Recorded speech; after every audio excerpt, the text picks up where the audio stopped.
এখানে এখানে 3টা ডিম পারছে। এবার এই ডিমটাও রেখে ওরা ভয়তে চলে গেছে। এই ডিমটা খেয়ে ফেলার পরে সব এখন ডিম ছাড়া।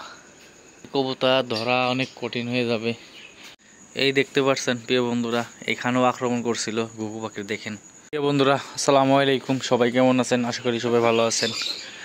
এই দেখতে পাচ্ছেন আমার কবুতর সব বাইরে।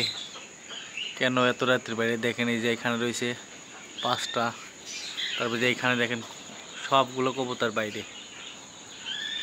এই যে এখানে শুধু কিছু আটকানো কবুতর ছিল, সেইগুলাই শুধু আছে, আর সব খাঁচার বাইরে ও টিনের ছাদে বসে রয়েছে। ওই দেখতে পাচ্ছেন প্রায় 30 থেকে 35টা কবুতর।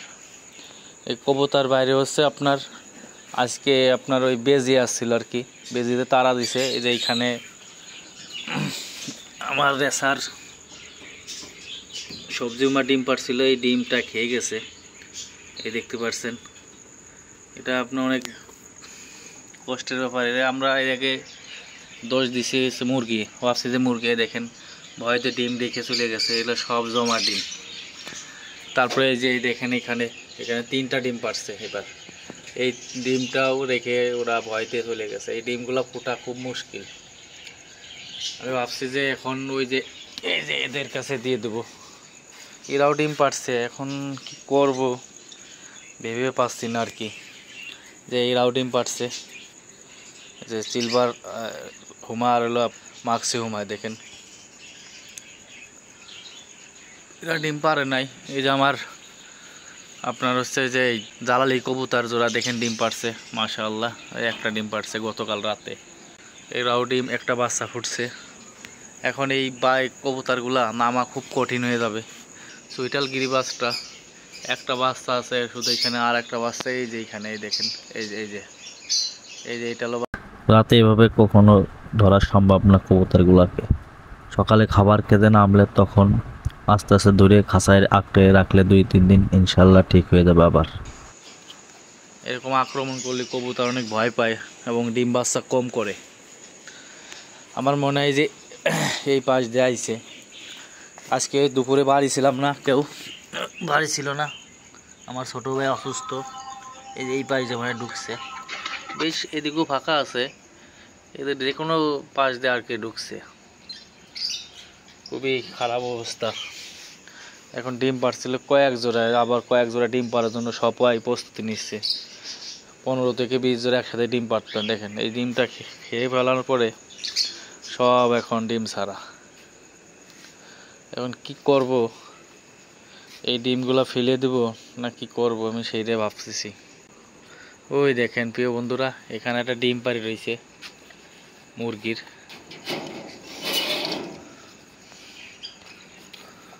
এই যে লিয়ার মুরগির ডিম সম্ভবত, হ্যাঁ লিয়ার মুরগির, দেখেন অনেক বড় ডিম। এই যে এটা হলো পাওনায় আর কি, ফ্যানে কেটে গিয়েছিল পাটা। সেইটা আর কি পাওনার সাথে জোড়া নিছে। কবুতরগুলো মাশাআল্লাহ খুবই চমৎকার, আটকায় দেয়। অনেক কষ্ট লাগলে এই কবুতর ধরা অনেক কঠিন হয়ে যাবে। এরাও সম্ভবত মনে হয় ডিম পারবে আজকালের ভিতর। পারছে কি না, না পারে না এখনো। হয়তো 2-1 দিনের ভিতরে ইনশাল্লাহ ডিম পারবে। দেখেন কত সুন্দর দেখতে, এবং চোখের ঘেরটা দেখেন মাশাআল্লাহ খুবই চমৎকার। সবাই দোয়া করবেন আমার এই কবুতরগুলোর জন্য দ্রুত আমরা ধরতে পারি। ভাবতেছি যে চালের ভার উঠিয়ে ধরবো কি না, না ধরলে তো এই যে এখানে আছে দেখেন। এখন ওরা খাইতে আসলে এক এক করে ধরতে হবে। কবুতর মল্টিং এর পরে এই প্রথম ডিম পাড়া শুরু করছে, এই সময় একটা বড় একটা দুর্ঘটনা ঘটে গেল। এটা হয়েছিল আপনার প্রায় আপনার হয়েছিল আসরের সময় আর কি, আসরের পর পর আমার সিসি ক্যামেরায় দেখলাম আর কি। ওরা তো রেগুলার আসবে, এটা এখন তাড়ানোর জন্য এটা ব্যবস্থা করতে হবে যে কোনো একটা আর কি। এই দেখতে পাচ্ছেন প্রিয় বন্ধুরা, এখানেও আক্রমণ করছিল ঘুঘু পাখি। দেখেন অনেক লোম পড়ে আছে, ওদের কোনো বড় আকারে ক্ষতি করতে পারে নাই।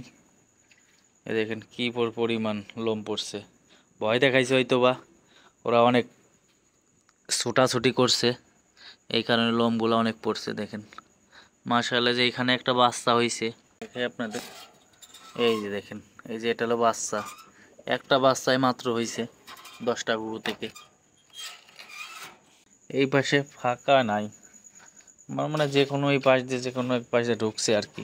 কালকে ইট দিয়ে একদম সুন্দরভাবে ঘিরিয়ে দেবো যাতে ওরা ঢুকতে না পারে কিছুতেই। মোটামুটি বাড়িটা সেফ।